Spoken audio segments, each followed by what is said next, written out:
ফাঁসির মন চায় আমি শেখ হাসিনা দেখতে চাই। আমাকে রিস্কাওয়ালার প্রতি পেটা লাথি যায় গেছে। আমরা চাই এই ফ্যাসিস্ট আমলি সরকার যাতে আর দীর্ঘদিন আমরা বাংলাদেশে তার পাড়া না দিতে পারে।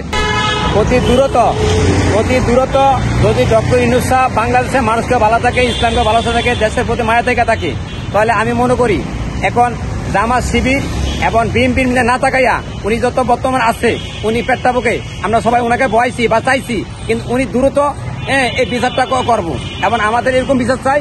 ফাঁসির মন চায় আমি শেখ হাসিনা দেখতে চাই। কারণ কেন দেখতে চাই, তার দীর্ঘ 17 বছর যে জ্বালান জ্বালিয়ে গেছে, আমাকে রিস্কাওয়ালার প্রতি পেটা লাথি দিয়ে গেছে, জিনিসটা মেমন চড়া করে দিয়ে গেছে, এমন অত্যাচারে অবিচার করে গেছে, ছাত্র সমাজ মাইরে গেছে, হেফাজতের লোক মাইরে গেছে, শেয়ার বাজার কেন্দ্রিক করেছে, বাংলাদেশ ব্যাংক লুটপাট করছে, সোনার খনিতে আমার কাছে পাথর গায়েব করছে, হাজার কোটি টাকা লুটপাট করছে।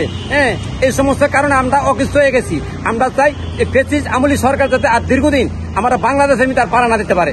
এই জন্য আমি চাইছি শেখ হাসিনার ফাঁসিটাই চাইছি আমি আমার তরফ থেকে আমি অন্তর্ভুক্তি।